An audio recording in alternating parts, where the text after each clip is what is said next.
Hello my shining stars, house it going? सब अच्छा चल रहा है? आप अपना और अपनी पढ़ाई का अच्छे से ध्यान रख रहे हो? गुड। नहीं रख रहे तो स्टार्ट नाउ। अभी तक before you watch this video आप चैप्टर 8 तक ढंग से कवर कर लिए होने चाहिए। आई होप आप वेब ऐप पे जाके नोट्स रिव्यू कर रहे हो, वीडियो देख रहे हो और क्विज भी कर रहे हो। और नहीं कर रहे so this is your cue to start right now. आज हम स्टार्ट करने वाले हैं chapter 9 of business studies, financial management. तो नोटबुक्स निकाल लो, आज की डेट डाल लो and let's start with the chapter. तो हम सबसे पहले ऑफ कोर्स ये समझेंगे कि फाइनेंशियल मैनेजमेंट होता क्या है। तो financial management refers to the efficient acquisition of finance. Acquisition मतलब सोर्स ऑफ आपका फंड्स क्या है, मतलब कहां से पैसे ले रहे हो। एफिशिएंट यूटिलाइजेशन ऑफ फाइनेंस मतलब किस प्रोजेक्ट में कितना एफिशिएंटली अपना फाइनेंस लगा रहे हो। And efficient distribution and disposal of surplus मतलब जो आपके पास प्रॉफिट बच रहा है या सरप्लस बच रहा है उसे आप किस तरीके में डिस्ट्रीब्यूट कर रहे हो। क्या आप वो सेव कर रहे हो या अपने शेयर होल्डर्स को दे रहे हो for the smooth working of the company. अगर 3 चीजों में डिवाइड किया जाए बेसिकली इसमें क्या क्या आता है, तो पहला है प्रोक्योरमेंट ऑफ फंड्स, क्योंकि एक बिजनेस ओनर के पास कितने ही पैसे हो सकते हैं, लिमिट है ना। एक है वो खुद पैसे लगाएंगे, और क्या क्या सोर्सेज हो सकते हैं।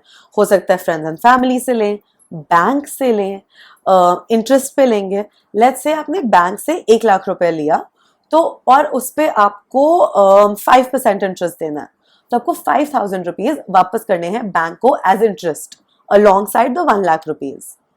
फिर आता है सेकेंड, इन्वेस्टमेंट ऑफ फंड्स। तो आप कैसे प्रोजेक्ट में इन्वेस्ट कर रहे हो, क्या वो एफिशिएंटली इन्वेस्ट कर रहे हो, क्या उस प्रोजेक्ट पे आपको अच्छे रिटर्न्स आ रहे हैं। जैसे आपने 5% की इंटरेस्ट पे तो ले लिए 1 लाख रुपीज, अगर आपको 10% के इंटरेस्ट आ रहा है या आपको 10% का उस पर प्रॉफिट हो रहा है उस 1 लाख पे, तो वो इन्वेस्टमेंट ऑफ फंड्स पे आपका अच्छा हो गया कि आपको 10,000 रुपए उस पर आप कमा रहे हो, तो आप 5,000 बैंक को दोगे, 5,000 अपने पास रखोगे। पर क्या पता आप उस पर सिर्फ 2,000 रुपीज कमा रहे हो, तो वो एफिशिएंट इन्वेस्टमेंट नहीं है। और फिर तीसरा है कि आप अपनी अर्निंग्स की डिस्ट्रीब्यूशन कैसे कर रहे हो।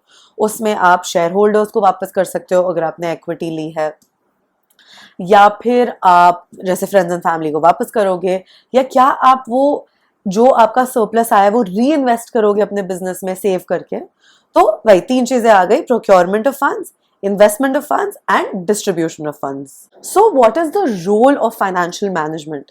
मतलब फाइनेंशियल मैनेजमेंट पहली बात तो बहुत इंपॉर्टेंट है, क्योंकि उससे आपकी फाइनेंशियल हेल्थ या आपकी ऑर्गेनाइजेशन की फाइनेंशियल हेल्थ डिटर्मिन होती है कि आपके रिसोर्सेज कहाँ पे टाइड हैं, कहाँ पे इन्वेस्टेड हैं, किस तरीके से इन्वेस्टेड हैं। तो पहली इंपॉर्टेंस हो गई कि उससे इफेक्ट होता है, फाइनेंशियल मैनेजमेंट से इफेक्ट होता है आपका size and composition of your fixed assets of the business.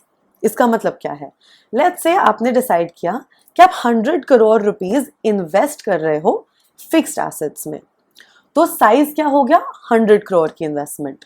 और कॉम्पोजिशन का मतलब है कि किस किस चीजों में आपकी 100 करोड़ इन्वेस्टेड हैं, वो कॉम्पोजिशन हो गई। जैसे आपने 5 अलग तरीके की अगर मशीनरी खरीद ली, तो वो कॉम्पोजिशन हो गई कि आपकी फिक्स्ड एसेट्स में इस तरीके में या इस प्रोपोर्शन में आपके फिक्स्ड एसेट्स टाइड हैं। अब सेकंड है, फिक्स्ड एसेट्स की तरह आपकी size and composition of current assets भी इसी पे डिपेंड करते हैं। इसका मतलब क्या है, तो करंट एसेट्स की साइज और कॉम्पोजिशन का मतलब है कि आपके पैसे किस तरीके में टाइड है, क्या आपके पास कैश में है, बैंक में पड़े हैं, किस तरीके में आपके पास बिल्स रिसीवेबल हैं कि आपके जो डेटर्स हैं वो आपको ओ करते हैं, आपके पास इन्वेंट्री में टाइड है, किस तरीके में आपके सारे करंट एसेट्स में प्लेस्ड हैं।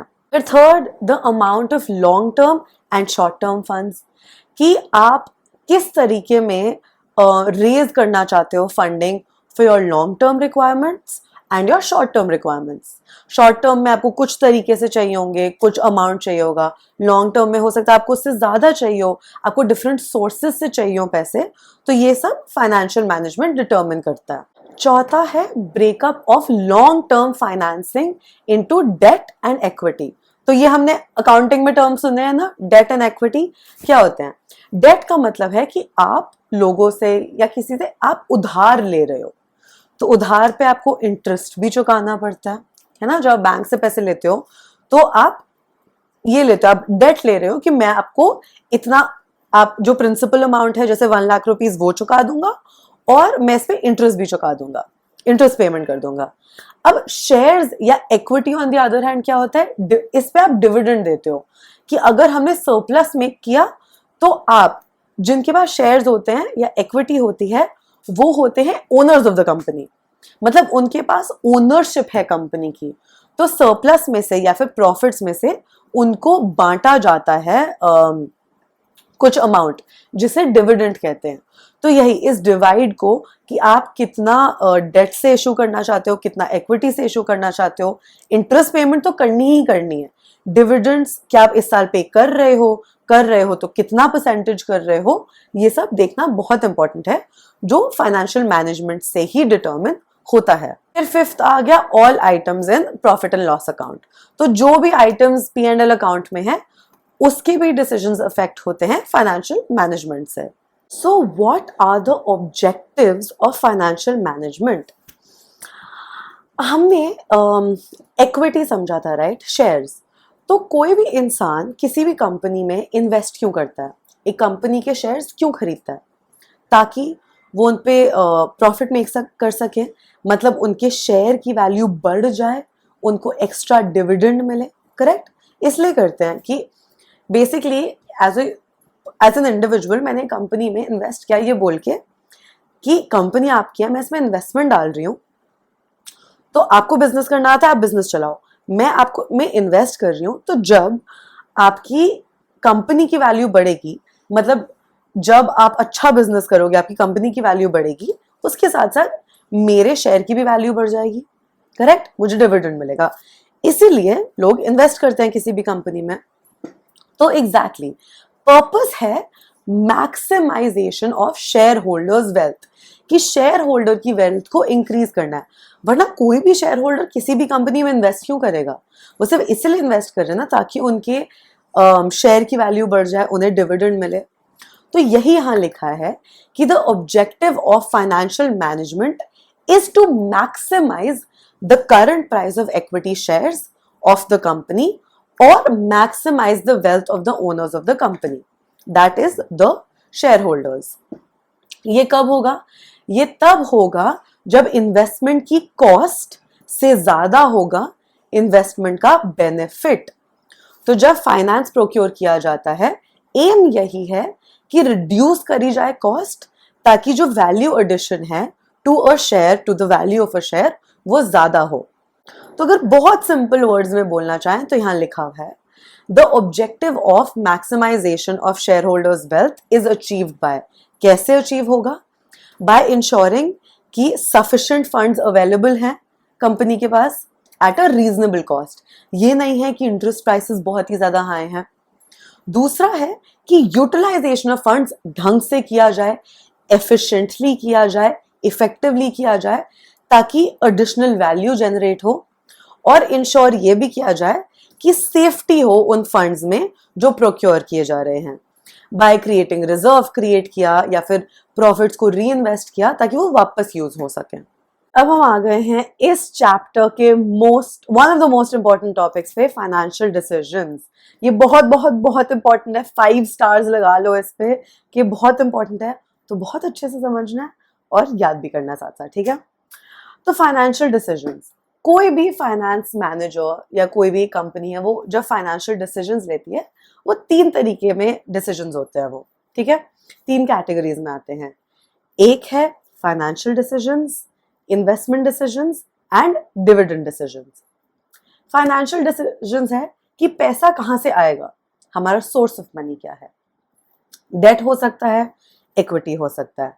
डेट होता है बोरोइंग, जब आप बैंक से बोरो करते हो, किससे भी बोरो करते हो और आप प्रॉमिस करते हो कि मैं ये अमाउंट रीपे करूंगी और उसके साथ इंटरेस्ट पे करूंगी। इक्विटी होता है शेयर्स इशू करना। फिर आता है इन्वेस्टमेंट डिसीजन, मतलब पैसे कहाँ पे लगेंगे, कहाँ पे इन्वेस्ट हो रहे हैं, ये जो सोर्स किए गए हैं पैसे, ये कहाँ पे हम इन्वेस्ट कर रहे हैं। ये 2 तरीके के होते हैं, लॉन्ग टर्म एसेट्स में या शॉर्ट टर्म एसेट्स में। मतलब लॉन्ग टर्म में इन्वेस्ट कर सकते हो या शॉर्ट टर्म में इन्वेस्ट कर सकते हो। जो शॉर्ट टर्म इन्वेस्टमेंट है उसे कहते हैं वर्किंग कैपिटल, मतलब जो डे टू डे की इन्वेस्टमेंट है जिसमें आप पे कर रहे हो फॉर एग्जांपल अपनी लेबर को, अपने रॉ मटेरियल्स के लिए, वो वर्किंग कैपिटल में आ जाता है। वरना कैपिटल बजटिंग जो कि है लॉन्ग टर्म इन्वेस्टमेंट, वो होती है फिक्स्ड एसेट्स में। और आखिरी आता है हमारे डिविडेंड डिसीजंस, जो कि है कि जब हम बिजनेस रन कर लेंगे, उस पर पैसे आएंगे, अर्निंग्स आएंगी, तो हमें उसका क्या करना है, क्या हमें उसकी डिस्ट्रीब्यूशन क्या रहेगी, क्या वो हम शेयर होल्डर्स को डिस्ट्रीब्यूट कर देंगे, या क्या हम वो अर्निंग, या क्या वो रिटेन्ड अर्निंग्स होंगी जो री इन्वेस्ट करी जाएंगी बिजनेस में। तो ये हैं फाइनेंशियल डिसीजंस कि पैसा कहाँ से सोर्स हो रहा है, इन्वेस्टमेंट डिसीजंस कि हम कहाँ पे किन प्रोजेक्ट्स में इन्वेस्ट कर रहे हैं, और डिविडेंड डिसीजंस कि जो अर्निंग्स आएंगी उनके साथ क्या किया जाएगा, उनकी डिस्ट्रीब्यूशन कैसे होगी। तो हर फाइनेंस मैनेजर को ये डिसीजंस लेने पड़ते हैं, ये तीनों कैटेगरीज ऑफ डिसीजंस। तो पहला हम तीनों कैटेगरीज अच्छे से डिस्कस करेंगे अब, ठीक है। ओवरव्यू तो हमने समझ लिया, अब ढंग से डिस्कस करते हैं। तो पहला तो आ गया फाइनेंसिंग डिसीजन। फाइनेंसिंग डिसीजन यही है, जैसा कि हमने डिस्कस किया, कि पैसे आएंगे कहां से, जो हमें बिजनेस रन करना है उसके लिए पैसे चाहिए, वो कहां से आएंगे, उसे कहते हैं फाइनेंसिंग डिसीजन। ये दो कैटेगरीज में होते हैं, owners funds and borrowed funds. Owners funds में आ गया जैसे शेयर कैपिटल। शेयर कैपिटल होता है जैसे कि equity share, preference shares and retained earnings. So share capital and equity earnings, retained earnings आ जाती है हमारी ओनर्स फंड्स में। फिर होते हैं बोरोड फंड्स, जो हम किसी से उधार ले रहे हैं, बोरो कर रहे हैं, लोन ले रहे हैं, उसमें आ जाते हैं डिबेंचर्स, लोन, बॉन्ड्स एक्सेट्रा। तो ये समझना बहुत इंपॉर्टेंट है कि किस सोर्स से हमें कितना रेज करना है, क्योंकि कुछ में ज्यादा रिस्क इन्वॉल्व है, कुछ में कमिटमेंट है ऑफ रीपेमेंट। तो ये सब कंसिडर करना बहुत इंपॉर्टेंट है। ये लॉन्ग टर्म डिसीजन लेना बहुत इंपॉर्टेंट है कि हम किस सोर्स से कितना रेज करना चाहते हैं। So there are multiple factors जिसके बेसिस पे एक कंपनी ये डिसाइड करती है कि वो कौन सा सोर्स ऑफ फाइनेंसिंग यूज करना चाहती है, कि मतलब क्या वो ओनर्स फंड्स यूज करना चाहते हैं, मतलब शेयर्स इशू करना चाहते हैं, या फिर वो डिबेंचर्स इशू करना चाहते हैं, या लोन लेना चाहते हैं बैंक से, या किसी और इंडिविजुअल से, या किसी और इंस्टीट्यूशन से। तो ये मल्टीपल फैक्टर्स हैं और ये बहुत इंपॉर्टेंट टॉपिक है।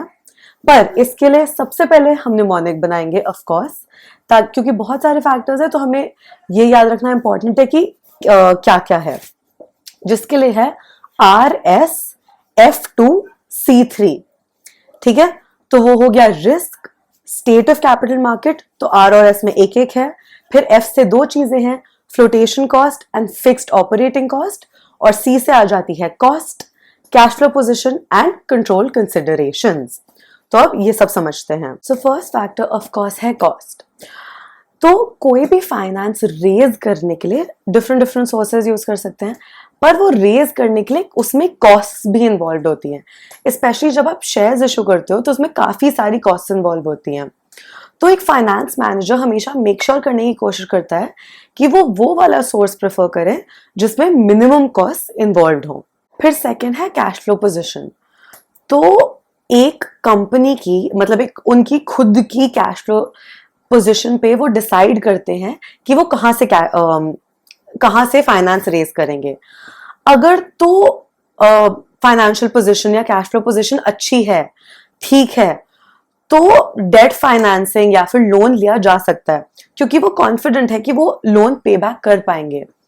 परंतु अगर उनकी कैश फ्लो पोजीशन अच्छी नहीं है, तो उनके पास ओनली ऑप्शन ये बचता है कि वो ओनर्स फंड से सिक्योरिटी इशू करें, क्योंकि वो लोन पे बैक ही नहीं कर पाएंगे, ना वो इंटरेस्ट दे पाएंगे अगर उनकी कैश फ्लो पोजीशन अच्छी नहीं है।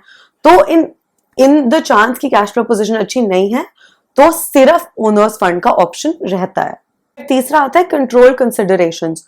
तो ये एक्चुअली काफी कंपनीज या इंडिविजुअल्स जब वो अपनी ओनरशिप दे रहे होते हैं या ओनर्स फंड्स रेज कर रहे होते हैं, ये काफी इंपॉर्टेंट कंसिडरेशन है। आपको एग्जांपल देती हूँ। एग्जांपल क्या, एक्चुअली आपने शार्क टैंक पे देखा होगा कि बहुत बार इन्वेस्टर्स इन्वेस्ट करते हैं इन अ कंपनी एक specified amount of cash, let's say कि हम आपकी कंपनी को 1 करोड़ रुपीस देंगे और आप उसके बदले में हमें 5% इक्विटी दोगे। 5% इक्विटी का क्या मतलब है? उसका ये मतलब है कि वो ओनरशिप उन इन्वेस्टर्स की हो गई, मतलब उन इन्वेस्टर्स को राइट है बिजनेस डिसीजंस में अपनी बात रखने का, अपनी चीजें कंसिडर कराने का। तो अगर आप एक बिजनेस ओनर हो और आप नहीं चाहते कि आपका जो कंट्रोल है वो डाइल्यूट हो, डाइल्यूट मतलब कम हो, तो आप फिर बोरो करते हो फंड्स फ्रॉम अ बैंक। क्योंकि जब आप बैंक से बोरो करते हो या किसी फ्रेंड से बोरो करते हो, वो आपको ये तो नहीं बोलते कि हम आपके बिजनेस डिसीजंस में हमारे इनपुट्स होंगे, नहीं। पर जब आप शेयर्स इशू करते हो या फिर आप हाँ, जब आप शेयर्स इशू करते हो तो आपके शेयर होल्डर्स का एक से हो जाता है इन योर बिजनेस डिसीजंस, क्योंकि वो ओनर्स हैं of the company along side you. फिर फोर्थ आती है फ्लोटेशन कॉस्ट। तो जब भी आप सिक्योरिटीज इश्यू करते हो, स्पेशली जब शेयर्स इशू करते हो, तो उसमें ब्रोकरेज लगती है, तो ब्रोकर की कमीशन होती है, अंडर राइटर्स की फीस होती है, एक्सपेंसेस ऑन प्रोस्पेक्टस होते हैं। प्रोस्पेक्टस क्या होता है? प्रोस्पेक्टस आपने स्कूल में सुना होगा, जो पैम्फलेट नहीं, प्रोस्पेक्टस मिलता है अबाउट द स्कूल, या फिर कोई आप वर्कशॉप ज्वाइन करते हो तो उसका प्रोस्पेक्टस मिलता है। ऐसे ही अगर आप किसी कंपनी में इन्वेस्ट करने वाले हो तो वो एक प्रोस्पेक्टस इशू करते हैं अपनी कंपनी के बारे में बताते हुए, तो उस सब की तो भी कॉस्ट होती है। तो फर्म चाहती है कि वो उन सिक्योरिटीज से या उन सोर्सेज से फाइनेंस इशू करे जिनकी लीस्ट फ्लोटेशन कॉस्ट हो। फिर आती है फिक्स्ड ऑपरेटिंग कॉस्ट। तो ऑफ कोर्स आप अगर एक कंपनी रन कर रहे हो, आपकी बहुत सारी फिक्स्ड कॉस्ट है ना, जैसे आप रेंट देते हो, इंश्योरेंस प्रीमियम पे करते हो, सैलरीज पे करते हो, ये सब आपकी फिक्स्ड कॉस्ट है। तो अगर एक कंपनी की फिक्स्ड कॉस्ट बहुत ज्यादा हाई होती है तो शायद वो डेट पे इंटरेस्ट पे ना कर पाए, और अगर वो डेट पे इंटरेस्ट नहीं पे कर पाएंगे तो ये बहुत बड़ी प्रॉब्लम है। इसलिए जिन कंपनीज की ऑलरेडी बहुत ज्यादा हाई फिक्स्ड ऑपरेटिंग कॉस्ट होती है, वो कोशिश करती है कि वो अपना डेट का परसेंटेज कम रखें और शायद ओनर्स फंड से ज्यादा या फिर शेयर से ज्यादा पैसे इशू करें। फिर आता है रिस्क।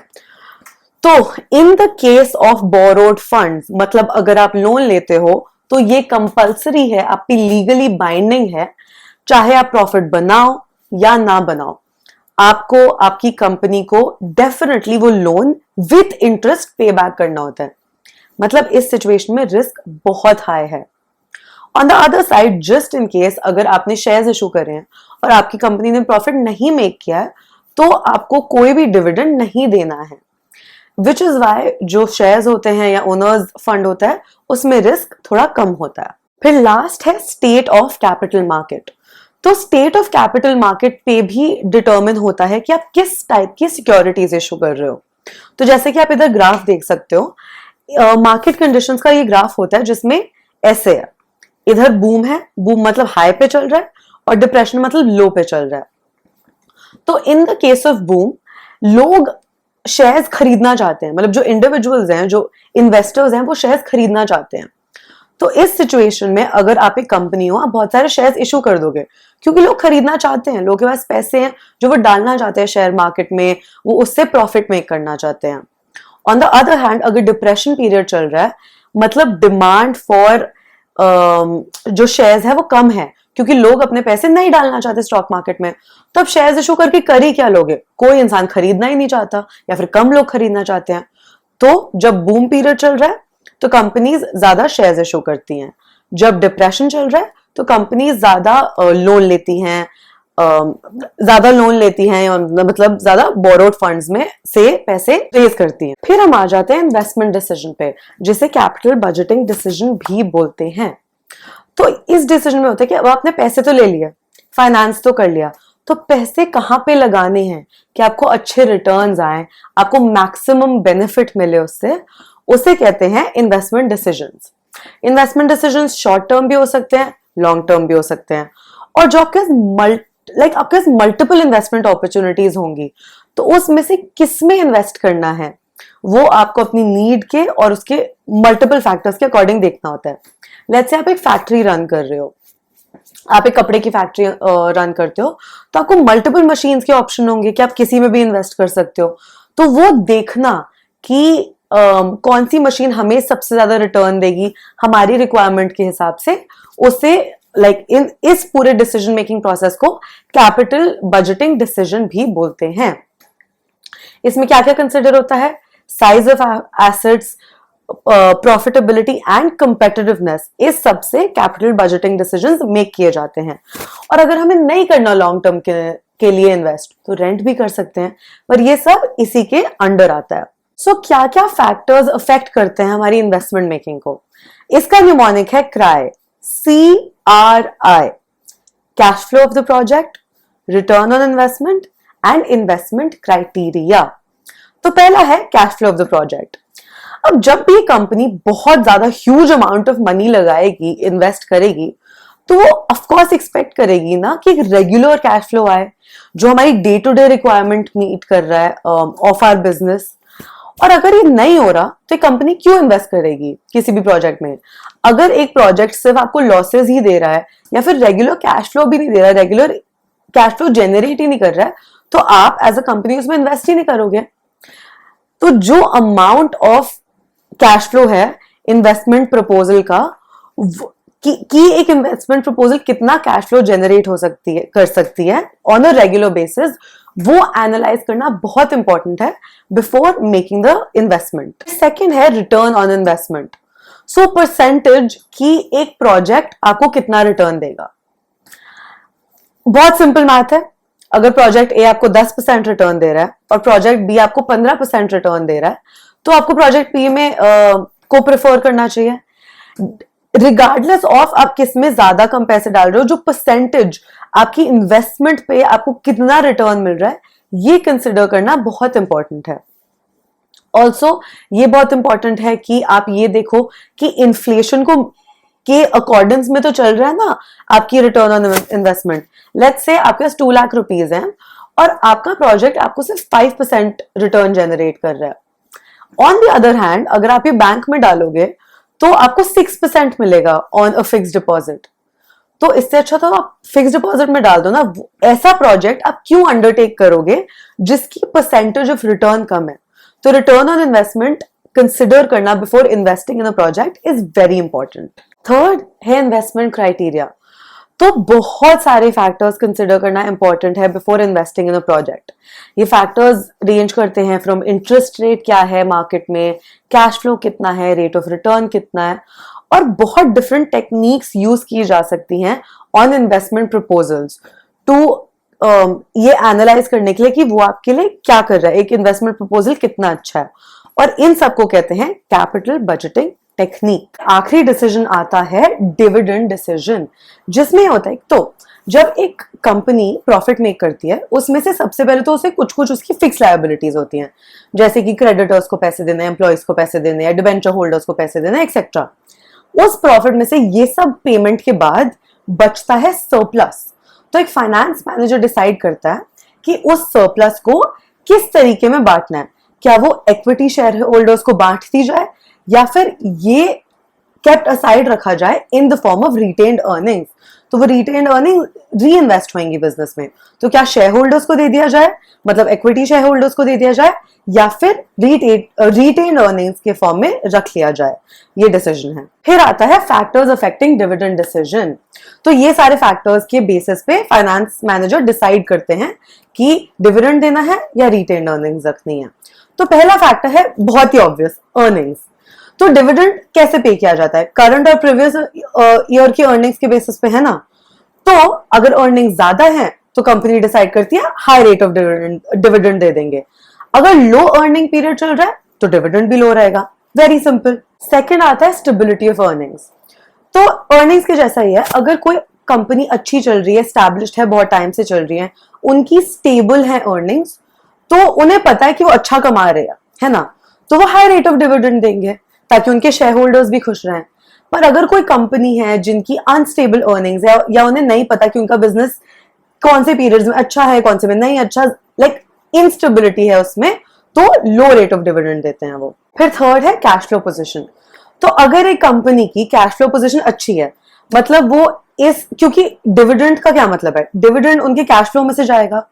तो अगर कैश फ्लो पोजीशन अच्छी है तो वो अच्छे से डिविडेंड दे पाएंगे क्योंकि उनके पास अच्छा सरप्लस है। अगर कैश की शॉर्टेज है तो या तो बिल्कुल डिविडेंड कुछ भी नहीं देंगे या फिर बहुत लो रेट ऑफ डिविडेंड देंगे। फोर्थ आता है ग्रोथ अपॉर्चुनिटीज। तो अगर तो किसी कंपनी को पता है कि उनके नियर फ्यूचर में अच्छी ग्रोथ अपॉर्चुनिटी आने वाली है, मतलब वो कहीं पे पैसे इन्वेस्ट करना चाहते हैं, वो ये फोर्स ही कर पा रहे हैं कि हाँ अभी नियर फ्यूचर में हमें कहीं पे पैसे डालने हैं, तो उस केस में वो कंपनी ज्यादा डिविडेंड ना डिस्ट्रीब्यूट करे तो उनके लिए अच्छा है। क्योंकि ग्रोथ अपॉर्चुनिटी का क्या मतलब है? ग्रोथ अपॉर्चुनिटी का मतलब है कि कंपनी किसी चीज में पैसे इन्वेस्ट करना चाहती है इन द नियर फ्यूचर, तो उस केस में उन्हें रिटेन्ड अर्निंग्स रखनी पड़ेंगी ताकि उनके पास पैसे होना इन्वेस्ट करने के लिए। ऑन द अदर हैंड, अगर उनकी कोई प्लान्स नहीं है एकदम से किसी इन्वेस्टमेंट के या किसी ग्रोथ प्रोजेक्ट के, तब शेयर होल्डर्स को खुश रखना चाहिए, तो तब अच्छा डिविडेंड डिक्लेयर कर देना चाहिए या कर देती हैं कंपनीज। फिर आता है प्रेफरेंस ऑफ शेयर होल्डर्स। तो खुद सोचने से बेटर कंपनी के लिए ये अच्छा एक डिसीजन मेकिंग फैक्टर हो सकता है कि वो स्टडी कर लें कि उनके शेयर होल्डर्स कैसे हैं। क्यों? क्योंकि अगर उनके मिडिल क्लास या फिर रिटायर्ड शेयर होल्डर्स हैं, मतलब जो लोग डिपेंडेंट हैं अपनी डिविडेंड अर्निंग्स पे अपना डे टू डे लाइफ चलाने के लिए, तो कंपनी के लिए अच्छा है कि वो डिविडेंड डिक्लेयर कर दें क्योंकि उनके शेयर होल्डर्स डिपेंडेंट हैं उन पे, right. On the other hand, कुछ तरीके के इन्वेस्टर्स होते हैं जो इन्वेस्टमेंट इन अ कंपनी को just as an investment opportunity देखते हैं, वो डिपेंडेंट नहीं है उस पर, वो बस इसलिए देखते हैं कि अच्छा ठीक है ये कंपनी अच्छा पैसा कमा रही है तो हमारी वेल्थ बढ़ते जा रही है, ठीक है, तो वो चाहते हैं। या फिर उनका कभी कभी होता है कि ठीक है कंपनी अच्छा परफॉर्म कर रही है तो वो री इन्वेस्ट करके पैसे डालती रहे अपने आप में, ताकि मतलब री इन्वेस्ट करे कंपनी के और प्रोजेक्ट्स में ताकि कंपनी और ग्रो करे, ताकि उनका डिविडेंड इवेंचुअली और ग्रो कर जाए, उनकी वेल्थ और ग्रो कर जाए। तो अगर ऐसे लोग हैं, मतलब लार्ज नंबर ऑफ यंग या फिर वेल्दी शेयर होल्डर्स हैं जो अभी भी काम कर रहे हैं, उनके पास गुड अमाउंट ऑफ वेल्थ है और वो डिपेंडेंट नहीं है कंपनी के डिविडेंड पे, तो इस केस में कंपनी डिसाइड कर सकती है कि वो लो रेट ऑफ डिविडेंड प्रोवाइड करे और रिटेन्ड अर्निंग्स रख ले और अपने बिजनेस में ही इन्वेस्ट करते रहे। नेक्स्ट आता है टैक्सेशन पॉलिसी। तो जब कंपनीज डिविडेंड गिव आउट करती हैं तो उस पर टैक्सेस लगते हैं कंपनी को। अब ऑफ कोर्स कंपनीज टैक्स बचाना चाहती हैं, तो इन द केस की टैक्स कम लग रहा है, जैसे अभी उन पे कम टैक्स लग रहा है, तो वो शेयर होल्डर्स को खुश करना चाहेंगे कि ठीक है आप रखो, हम आपको डिविडेंड दे रहे हैं, आप खुश रहो। पर अगर टैक्सेस बहुत हाई हैं तो कंपनीज उस केस में लो रेट ऑफ डिविडेंड रखेंगी और कम डिविडेंड गिव आउट करेंगी। फिर सेवेंथ आता है access to capital market consideration.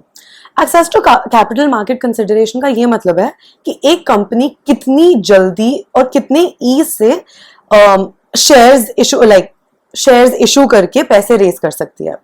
तो अगर कोई कंपनी है जो बहुत ही वेल रिप्यूटेड है और उसकी कैपिटल मार्केट में बहुत ही अच्छी चलती है, मतलब अगर वो शेयर्स इशू करें तो लोग क्विकली खरीद लेंगे, तो कंपनी क्विकली पैसे रेज कर पाएगी। अगर तो कोई ऐसी कंपनी है तो उस केस में उन्हें ग्रोथ के लिए बहुत सारे टाइम तक के लिए रिटेन करने की जरूरत नहीं है अर्निंग्स, क्योंकि उन्हें पता है कि लाइफ में कभी ग्रोथ अपॉर्चुनिटी आएगी तो हम क्विकली इशू कर पाएंगे शेयर्स अपने। तो इस केस में वो डिविडेंड हाई रखते हैं, वो डिविडेंड रेट हाई रखते हैं और अपने शेयर होल्डर्स को खुश रखते हैं। पर अगर कोई ऐसी कंपनी है जिसको शेयर मार्केट का एक्सेस इतना ज्यादा हाई नहीं है, या उन्हें टाइम लगता है फंड्स रेज करने के लिए फ्रॉम द शेयर मार्केट, लोगों को खरीदने में टाइम लगता है उनके शेयर्स, या लोग उतने ज्यादा इंटरेस्टेड नहीं है उनके शेयर्स खरीदने में, तो लिमिट रहती है उसमें। इस केस में वैसी जो ये कंपनीज होती हैं वो रिजर्व्स रखती हैं, वो रिटेन अर्निंग्स रखती हैं, ताकि अगर अपॉर्चुनिटी आए फिर इन्वेस्टमेंट या री इन्वेस्टमेंट इन द बिजनेस तो वो कर पाए। फिर एट आता है लीगल कंस्ट्रेंट्स या फिर लीगल रिस्ट्रिक्शंस। तो कंस्ट्रेंट्स का मतलब होता है रिस्ट्रिक्शंस। ये इन जनरल आपकी वोकैबुलरी के लिए भी अच्छा है, ठीक है। तो कंपनीज एक्ट के अलावा भी बहुत सारे अलग अलग इंटरनल प्रोविजंस होते हैं जिसके हिसाब से कंपनी को फंक्शन करना पड़ता है टू गिव आउट डिविडेंड्स और नॉट।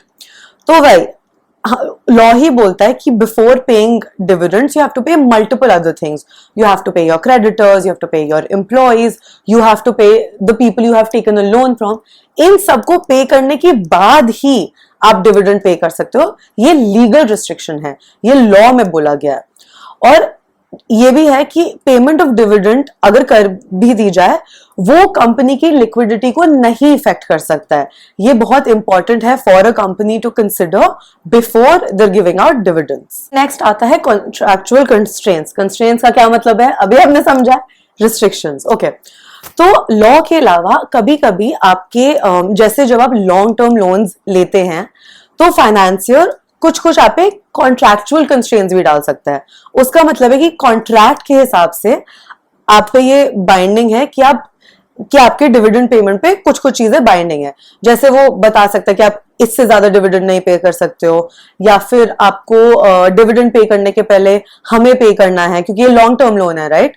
सो आपको मल्टीपल चीजें करनी है कॉन्ट्रैक्ट के हिसाब से so before paying out your dividends. तो ये कंस्ट्रेंट्स भी ध्यान में रखना बहुत इंपॉर्टेंट है। 10th आता है स्टॉक मार्केट रिएक्शंस। तो डिक्लेरेशन ऑफ डिविडेंड का इंपैक्ट होता है स्टॉक मार्केट पे। क्या मतलब है इसका, तो अगर आप एक ऐसी कंपनी हो जो इंक्रीज कर रहे हैं अपनी dividend, increase dividend is seen as a sign of good news in the stock market कि इस कंपनी का डिविडेंड इंक्रीज हुआ है। इसका मतलब ये है कि ये कंपनी अच्छा परफॉर्म कर रही है, अपने शेयर होल्डर्स का ध्यान रख रही है, इनके प्राइसेस अच्छे हैं, ठीक चल रहा है, इनका बिजनेस बहुत गुड चल रहा है। Whereas दूसरी साइड है कि अगर आप डिविडेंड डिक्रीज कर रहे हो तो इसका नेगेटिव इंपैक्ट होता है आपके शेयर प्राइस पे, कि लोग फिर ज्यादा इन्वेस्ट नहीं करना चाहते आपकी कंपनी में, लोग आपको उतना अच्छा नहीं समझते हैं क्योंकि उन्हें लगता है कि या तो कंपनी अच्छा परफॉर्म नहीं कर रही है या फिर अपने शेयर होल्डर्स का ध्यान नहीं रखना चाहती है। तो ये जो इक्विटी शेयर प्राइस है उसका भी ये भी इंपैक्ट करता है डिविडेंड डिसीजन पे कि ये कंपनी कैसा परफॉर्म कर रही है और उनका इक्विटी शेयर प्राइस कैसा है। लास्ट आता है स्टेबिलिटी ऑफ डिविडेंड। तो कुछ कंपनीज एक स्टेबल डिविडेंड पॉलिसी फॉलो करती हैं।